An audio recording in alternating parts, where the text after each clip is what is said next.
¿Cómo están? Humberto sin anestesia. Pues la semana la comenzamos con lo que aconteció el pasado sábado. No hay duda que la prensa internacional ha estado llena de noticias sobre lo ocurrido en la frustrada reunión de los comentaristas, de los periodistas que están asignados a la Casa Blanca por la situación que se da cuando una persona irrumpe o intenta irrumpir más bien en lo que es ese escenario donde estaba el presidente Donald Trump, su esposa Melania y una gran cantidad de los funcionarios principales de los Estados Unidos de las tres ramas. Había personas del Congreso y también funcionarios del Ejecutivo, más los de la Suprema Corte, algunos jueces de la Suprema Corte. Esta cena fue convocada, se convoca cada año, y Donald Trump no había ido nunca a esta cena. De todos es sabido que desde su primer mandato, el presidente Trump ha tenido múltiples confrontaciones con los periodistas. Y no solamente con los periodistas, también con los medios. Ha tenido confrontación directa con periódicos liberales, por ejemplo, con el New York Times, con el Washington Post. Ha tenido fuertes confrontaciones retóricas y ni se diga con las grandes cadenas de televisión de los Estados Unidos, la CNN, la NBC, la CBS, han tenido confrontación con Donald Trump y Donald Trump les ha respondido en forma permanente frente a situaciones que se dan con sus comentaristas. Incluso la cadena principal de noticias que escucha Donald Trump aparentemente en horas de la madrugada, en horas de la mañana, porque reacciona mucho a lo que dicen sus comentaristas, es Fox News, que es la cadena más conservadora de los Estados Unidos. Bueno, pues esta cena, esta reunión, se programó con la invitación a Donald Trump como una forma de acercamiento de Trump con la prensa. Es decir, de dar la cara en este escenario donde generalmente el charlista principal invitado, que en este caso era el presidente americano, pues hace chistes a costa de los periodistas o al contrario también con algunos de los invitados. Será un ambiente distendido. Una persona que ya se investigaron las redes sociales, lo que escribía ahí, que se había radicalizado en contra del gobierno del presidente Donald Trump, se apersonó viajando desde California, pasando por el estado de Illinois, o sea, pasó por la ciudad de Chicago y después terminando en Washington, con el tren, con una escopeta, una pistola y 3 cuchillos, dentro de un bulto, un bolso, para penetrar allí y según su confesión y un comunicado que él envió a sus familiares y algunos amigos y también algunas personas de sus relacionados, pues planteaba que iba a entrar ahí a matar funcionarios del gobierno del presidente Trump y probablemente también iba a atentar contra la vida del presidente de Estados Unidos, algo que parece totalmente descabellado. ¿Por qué? Porque la seguridad en un espacio así, con una gran cantidad de funcionarios públicos, debió haber sido la más cerrada de todas, con una situación.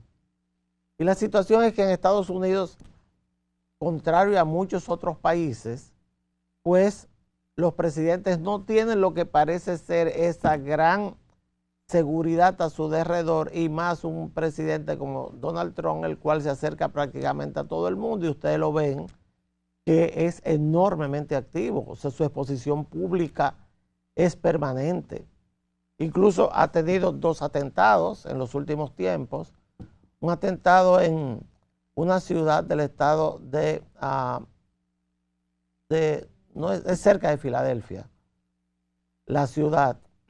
Entonces, de Pensilvania es el estado.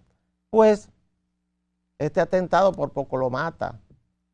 Un tirador, un joven tirador, se encaramó en una azotea y por encima de lo que eran los miembros servicio secreto, que es la rama de seguridad que cuida a los presidentes norteamericanos, sus familiares y a las principales figuras del gobierno, pues le disparó y si no mueve la cabeza, lo mata porque iba directo a la cabeza y a donde le dan es en un lóbulo de una oreja, aparece el sangrado y es llevado a ser curado a un hospital y no hay dudas de que esto lo ayudó también en lo que fue su elección o su reelección en el año 2024.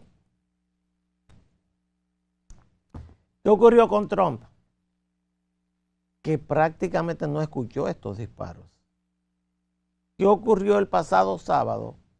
Que este tirador ni siquiera llegó cerca de donde estaba realizándose la cena. Dirán ustedes, ¿pero por qué la alarma? Bueno, por el hecho. Pero no estuvo ni siquiera cerca. Los hechos son los siguientes. Él llega, sube por una escalera eléctrica con un bolso en la mano donde estaban las armas y cuando comienza a caminar hacia los anillos de seguridad del lugar, es decir, un espacio abierto al salir de la escalera o al subir por la escalera, pues ese espacio abierto, cuando se acerca al primer anillo de seguridad, hay un policía que grita, le pide que le deje chequear lo que lleva en el bolso. En vez de detenerse, este señor corre hacia lo que es el espacio donde está el control de metales. Recuerden que hay siempre una entrada, que hay muchos lugares aquí que usan eso, sobre todo de algunos atentados que se han realizado en el país, sobre todo muertes por amigos, como el de Juancito Sport, por ejemplo, que usan no un triángulo, sino un rectángulo de seguridad con algunos equipos electrónicos para detectar sobre todo lo que tiene que ver con metales. Pues llega hasta allí y cuando ingresa perseguido por el policía, un miembro del servicio secreto saca su arma y él le dispara. Y al dispararle, pues le da con el proyectil o los proyectiles, porque eran perdigones, porque él lo dice en su manifiesto, que lo que iba a poner era perdigones en esa arma, le da a este miembro del servicio secreto, pero inmediatamente otros miembros del servicio secreto lo tumban al piso y lo apresan. Los disparos, que fueron 2 exactamente, fueron escuchados dentro del salón y sobre todo, no por todos, pero fueron escuchados dentro del salón y sobre todo la comunicación que tiene el servicio secreto que está afuera con los que están dentro.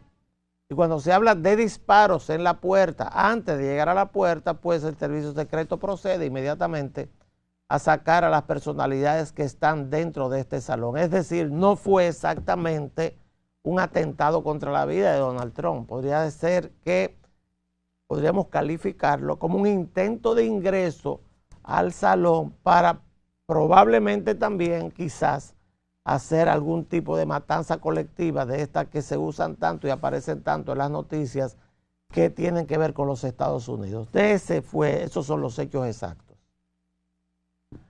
Cuando usted examina lo que es el comunicado o el manifiesto de esta persona, un profesor de matemáticas aficionado a los juegos de televisión, a los juegos electrónicos, pues se da cuenta que es una persona totalmente o desquiciada o está agresivamente tendenciada hacia lo que es su apreciación, que es característico de las que se van hacia el extremo ideológico con un lenguaje de odio en contra de los funcionarios del gobierno del presidente Trump y del mismo. Es decir, estas muchas personas que se sienten agredidas por las medidas que ha tomado este presidente y se radicalizan en contra de modo tal que de algún modo entonces deciden tomar lo que ellos creen que es justicia por su mano. Esos son los hechos. No ha pasado más de ahí.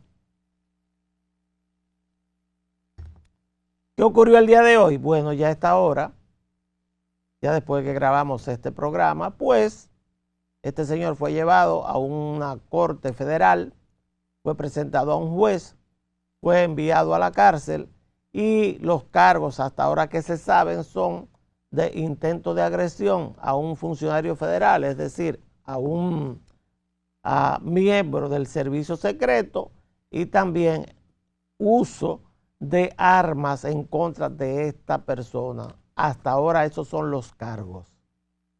Ahora, ¿por qué la alarma? La alarma por lo mismo que se está viviendo en Estados Unidos y también porque el personaje más importante del mundo en este momento y en muchos momentos es quien ocupa la Casa Blanca.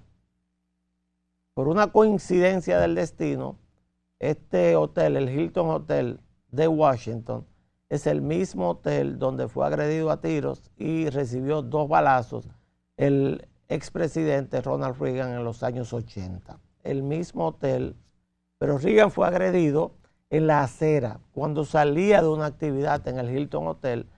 En este caso, Donald Trump no fue agredido un agente del servicio secreto y probablemente las cosas no pasarán de ahí. Ahora, en medio de una guerra, por la situación muy difícil que tiene Estados Unidos sobre si ataca o no ataca a Irán, más la situación de Irán, no hay duda de que esto llama enormemente la atención.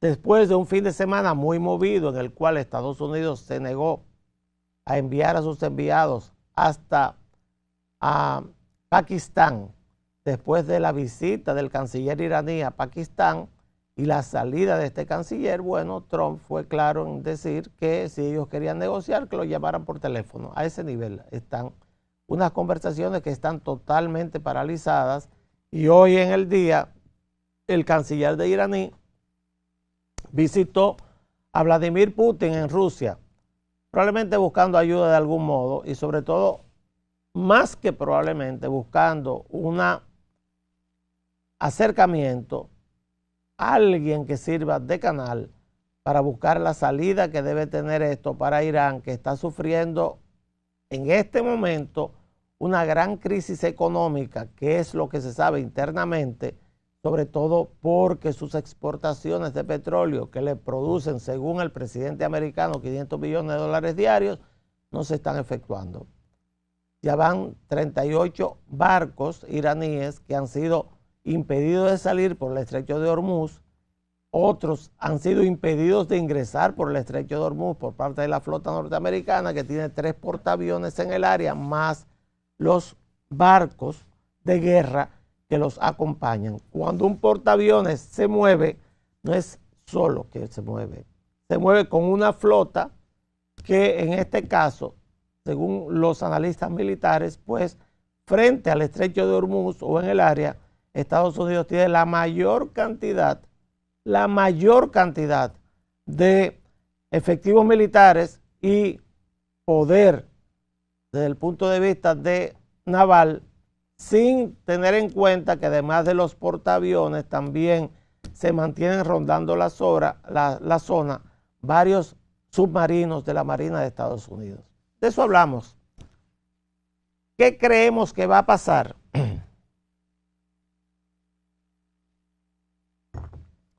En mi caso, yo creo que habrá algún tipo de negociación antes de que termine esta semana. Y esa negociación se producirá por el problema del petróleo iraní. Irán no puede permitir que se le lleguen todos los envases que tienen en la isla de Kark.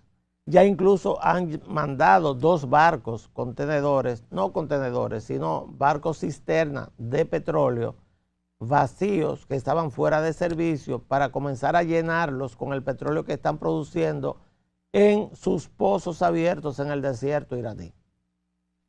¿Qué ocurre con esto? Que Irán no puede darse el lujo de dejar que termine la cantidad de espacio que tiene disponible para almacenamiento de petróleo, porque eso podría provocar una caída estrepitosa de lo que es su producción petrolera, pues tendrá que cerrar sus pozos. El pozo que está debajo de la tierra de petróleo no sale porque se aspire, sale porque está ahí debajo a presión. Y cuando esa presión se libera hacia arriba, el pozo produce el petróleo necesario. Pero esa presión, si usted no tiene dónde almacenarlo, el petróleo no lo está vendiendo, en el caso de Irán, que ya tiene alrededor de una semana en esto, pues esa presión impide que usted pueda cerrar el pozo sin consecuencias. Si cierra el pozo, si lo tapa, si impide que salga el petróleo, causa daño enorme en lo que es su producción y, según expertos, pues solamente logrará conseguir el 50% del petróleo nueva vez. A ese nivel está el tema. Y por eso yo digo, ¿qué le conviene a Irán? Negociar. ¿Cuál es el problema de la negociación con Irán? El tema de la bomba nuclear. Ese es el problema principal. Hay 3 temas nada más que le está pidiendo Estados Unidos, para simplificarlo mucho. Primero, el uranio enriquecido. Todo el uranio enriquecido por encima del 6% es un uranio que está siendo llevado a una fase de enriquecimiento que se acercará al 90% por lo siguiente. Lo más difícil, lo que toma más tiempo, lo más complicado, es llevarlo del 0.2% hasta el 6%. Eso es lo que toma más tiempo, más esfuerzo, más productos para hacer que eso llegue ahí. Después que pasa del 6%, llegar al 60%, llegar al 90% es demasiado fácil. Y por eso es que Estados Unidos plantea, y también lo hace Israel, de que Irán estaba a punto de lograr enriquecer uranio suficiente para la construcción de 10 bombas nucleares, lo cual definitivamente cambiaría lo que es el equilibrio de fuerzas en el Medio Oriente, sobre todo poniéndose por encima de lo que son sus archienemigos, que son los países del Golfo, que en este momento son aliados de Occidente. De eso hablamos. Hablamos de un gran problema regional si Irán consigue la bomba nuclear, y ese es el principal pedido del gobierno de los Estados Unidos, detener eso. El segundo pedido, detener el desarrollo misilístico de Irán.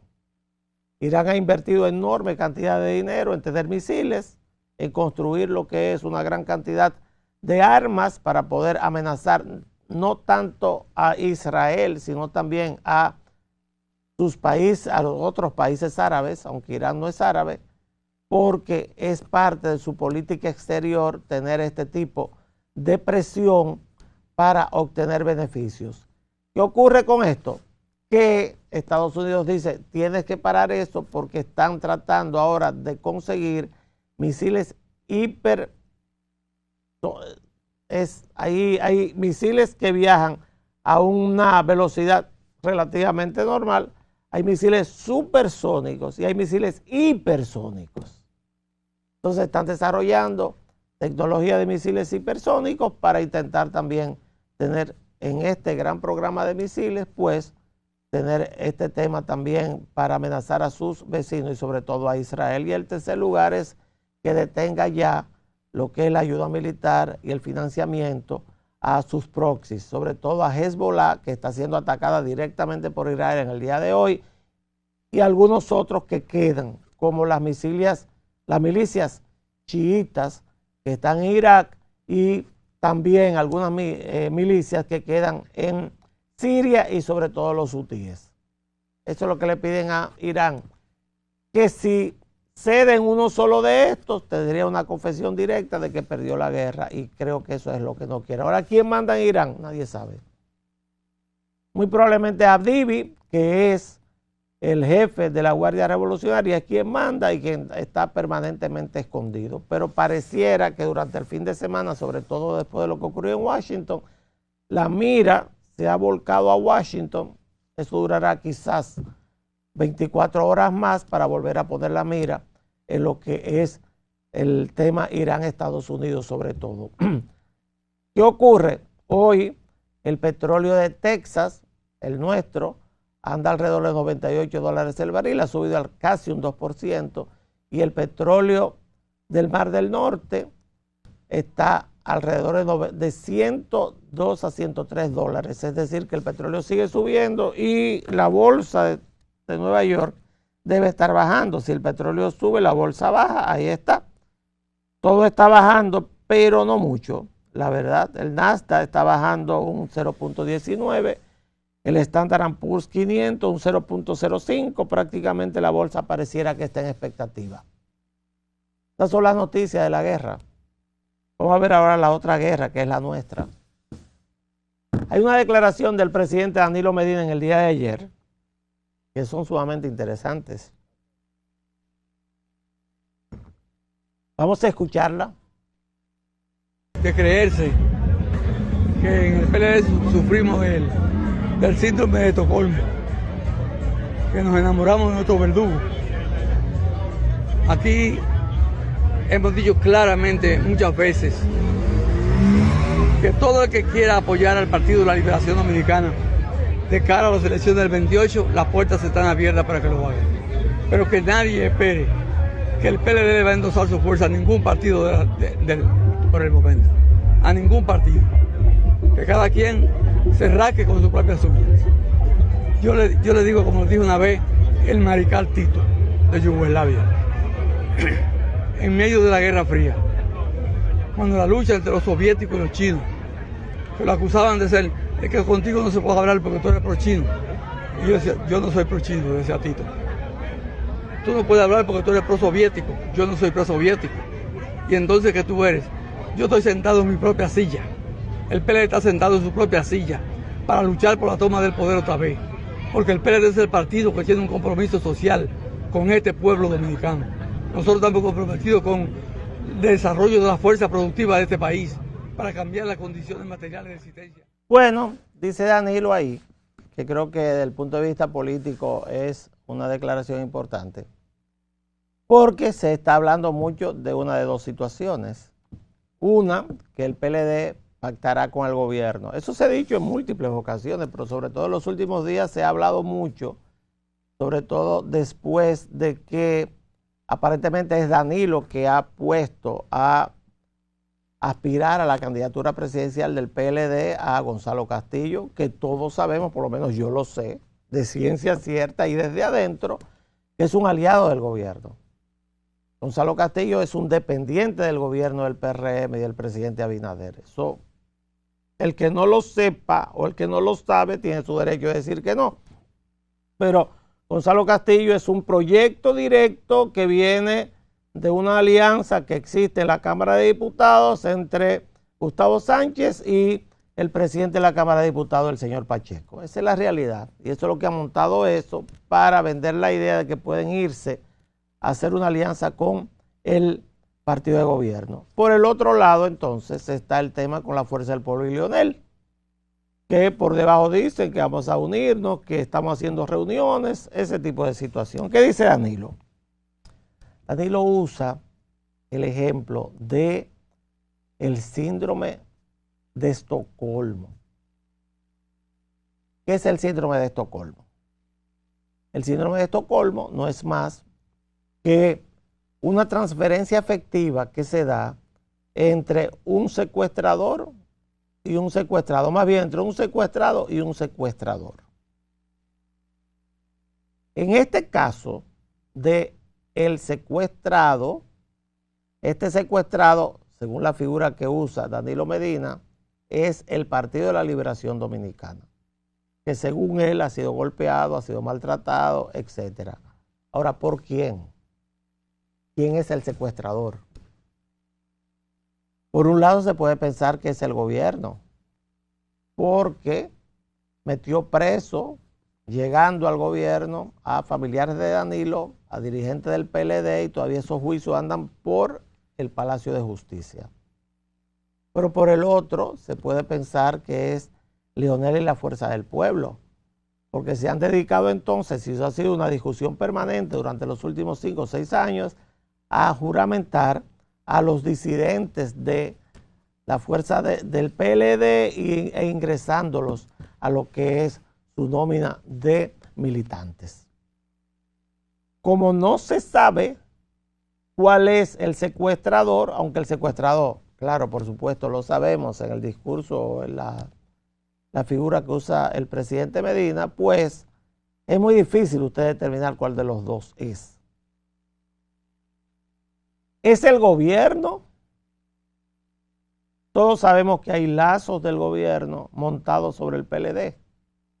Porque el PLD está jugando a ser el partido bisagra de las elecciones del año 2028. Y me dirán ustedes, bisagra, eso se escucha muy mal. No es malo ser bisagra, ¿no? ¿Para qué ustedes creen que sirve la bisagra? Piénselo en sus casas. ¿Para qué son las bisagras? Sí, exactamente para eso, para abrir puertas y abrir ventanas. Es decir, si usted es el partido bisagra, usted es el que le abre la puerta al partido si hay una segunda vuelta que quede en el tercer lugar. Ese es un escenario. ¿Cuál partido podría quedar en el tercer lugar? Bueno, por ahí yo puedo inferir en quién está pensando Danilo. O sea, el PLD podría quedar en el tercer lugar. ¿Y quién podría quedar en el segundo lugar? Según esta línea de pensamiento, casi seguro le está pensando en la Fuerza del Pueblo. Y que el PRM, que es partido de gobierno y que tiene potencialidad electoral, no solamente porque ya ha sido gobierno durante 2 periodos consecutivos, sino también por el dinero que provee el Estado al que está en el gobierno, pues también sería un espacio a explorar. Ahora, ¿está Danilo pensando en una alianza? ¿Está Danilo pensando en un partido bisagra? Yo pienso que sí. Algunos dicen, pero es que él dijo que nadie piensa en eso, sino que cada quien se rasque con sus propias uñas. ¿En qué elección? ¿En cuáles de las elecciones? Porque que yo recuerde, aquí están convocadas 3 elecciones diferentes en el año 2028. Una en febrero del 2028. Son las elecciones municipales. Ahí cada quien se va a rascar con sus propias uñas. Yo les voy a decir algo, desde ahora se lo puedo confirmar, decir y asegurar. Con la cantidad de ayuntamientos o de alcaldías que tiene el partido de gobierno, si van separados el PLD y la Fuerza del Pueblo, les van a dar una pela que se van a acordar de por vida. El partido de gobierno arrasaría porque tiene la mayoría de los ayuntamientos y aparte de eso tiene los recursos de los ayuntamientos para ir a esas elecciones donde no hay candidato presidencial y cumplen una característica de esas elecciones. ¿Cuáles son? ¿Cuál es? Perdón. Que esas elecciones son de baja participación. A la gente no le interesa mucho ir a votar en las elecciones municipales. Generalmente vota un 35% como mucho. Y en elecciones de baja participación gana el que tiene más recursos. ¿Y quién tiene más recursos? El gobierno. Ahí está. Punto. ¿En quién piensa Danilo para la segunda elección, que es la elección de primera vuelta? Ir solo. Ir solo. Intentar tener un candidato que saque al menos cerca del 15%. Si sacan al menos el 12, 13%, yo dirijo una campaña donde se sacaron 13.7 la primera vuelta del 96 y claro, eso impidió que Peña Gómez ganara las elecciones.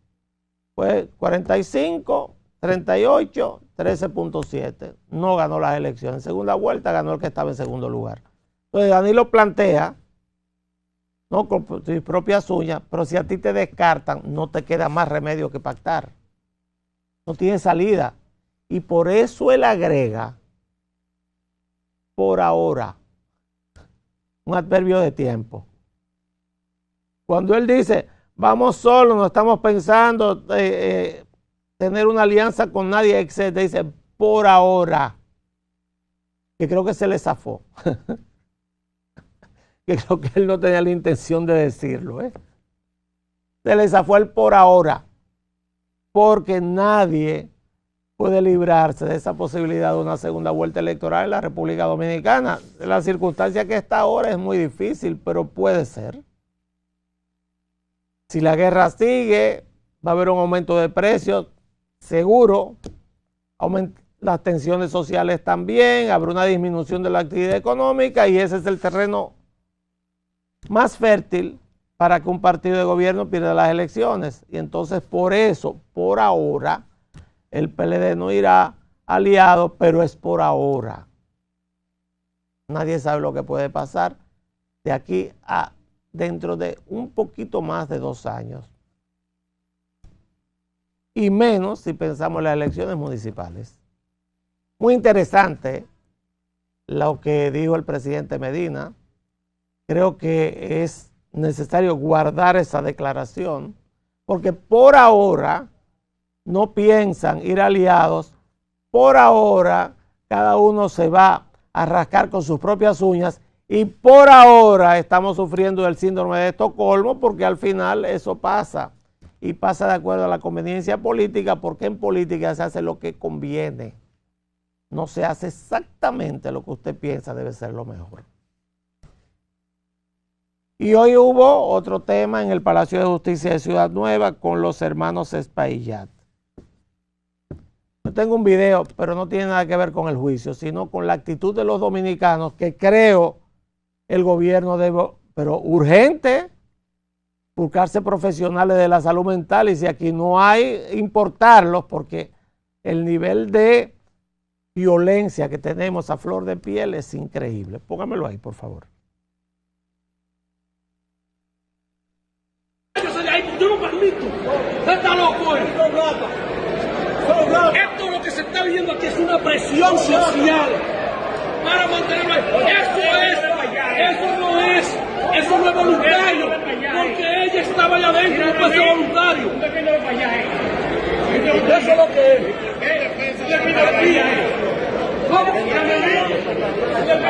No. Los Espaillat son inocentes, porque si Antonio hubiese estado en la mesa que le facilitó al hijo de don Eduardo Estrella. Mírenlo ahí. Ese lugar se llama Palacio de Justicia. El nombre, me imagino que dice honorabilidad, tranquilidad, es un palacio, usted debe comportarse. Pero eso se ha convertido en un mercado público. Grupo de gente voceando, cuando quienes deben ir ahí son 3 partes nada más. Debe ir la parte acusadora, el Ministerio Público y los familiares o los abogados de los familiares, porque no caben todos ahí, por supuesto. La parte acusada con sus abogados y un juez que es el tercero imparcial, y se acabó. La prensa tiene derecho a ir, pero no tiene derecho a fajarse, a pelear en el pleno Palacio de Justicia. Y una multitud de gente voceando improperios y barbaridades en ese Palacio de Justicia. Las autoridades tienen que tomar cartas en ese asunto y resolver ese tema. Ahí va a haber una desgracia, si seguimos así. O sea, porque ese señor, Josan Capel, yo lo conozco, era miembro del Partido Reformista en el Ceibo. Lo conozco hace muchísimos años. Él está hablándole a los medios, no sé, parece que a nombre de los hermanos Espaillat o por voto propio o lo que sea. Y viene otra persona a contradecirlo. Él le da una galleta, una trompada. Y si ese señor a quien le dan la trompada no se echa hacia atrás y le vuela arriba o tiene un arma, ¿qué pasa ahí? Le dio una galleta pública. Me imagino que le pondrán una querella. Me imagino que lo buscará la policía o buscarán la forma de resolver el tema o no lo sé. Pero explíquenme esa actitud de 2 dominicanos en pleno Palacio de Justicia. ¿Qué es esto? ¿Esto es una selva o un país? Porque esto parece una selva de verdad, Solamente en una selva se ve algo así.